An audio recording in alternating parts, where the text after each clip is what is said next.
কোনো অনুষ্ঠান, বিয়েবাড়ি বা এমনিতেই রোস্ট কিন্তু প্রায় রান্না করা হয়। আর সেই রোস্টের মাংস এবং হাড্ডিগুলো দিয়েও যে একটা মজাদার রেসিপি করা যায়, সেটা আমার শাশুড়ির হাতের রান্না ছাড়া আমি জানতামই না। আসসালামু আলাইকুম। কাছে এবং দূরে, দেশ এবং দেশের বাইরে সকলকে জানাই শিমুর রান্নাঘর থেকে স্বাগতম। আজকে আমি নিয়ে এসেছি রোস্ট থেকে বেঁচে যাওয়া হাড় মাংস দিয়ে মজাদার একটা রেসিপি। অনেক সহজে এবং মনে হবে দেশি মুরগি আপনি রান্না করে খাচ্ছেন। তো চলুন রেসিপি শুরু করি। প্রথমে একটা পাত্রে আমি তেল নিয়ে নিয়েছি পরিমাণ মতো, তারপরে এখানে এলাচ, কাঠ মশলা এবং তেজপাতা নিয়ে নিয়েছি। এরপরে ওইটা একটু হালকা ভেজে এখন আমি পেঁয়াজ কুচি দিয়ে দিলাম পরিমাণ মতো, সাথে দিয়ে দিচ্ছি ফালি করা অল্প কিছু কাঁচামরিচ।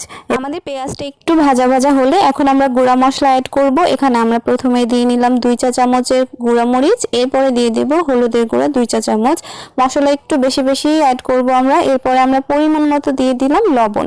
এরপরে এটাও ভালোভাবে আমরা কষানোর জন্য মশলাটা ভালোভাবে নাড়াচাড়া করে হালকা একটু পানি দিয়ে চুলোয় রেখে দিব 5 মিনিটের জন্য।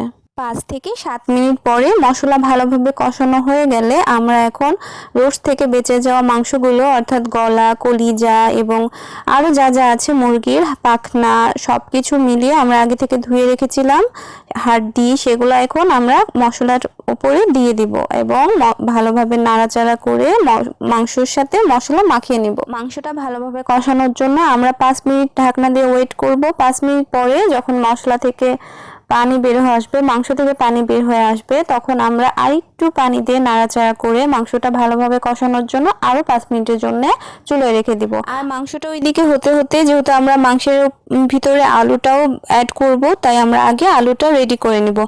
এখন একটা পাত্রে তেল দিয়ে, তেল গরম হলে এরপরে আলু দিয়ে মরিচের গুঁড়ো, হলুদের গুঁড়ো ও লবণ দিয়ে, সামান্য পরিমাণে লবণ দিয়ে ভালোভাবে আলুটা ভেজে নিব এবং ভাজা হয়ে গেলে আমরা মাংসের উপরে দিয়ে দিব।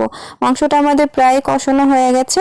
এরপরে এখন আমরা আলু দিয়ে আরো 5 মিনিট ভালোভাবে কষিয়ে নিব।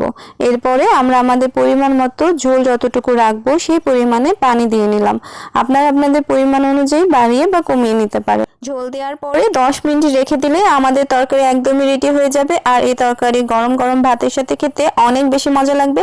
এছাড়াও রুটি পরোটার সাথেও কিন্তু এই ঝোল দিয়ে অনেক বেশি মজা লাগে খেতে। তো অবশ্যই বাসায় ট্রাই করবেন।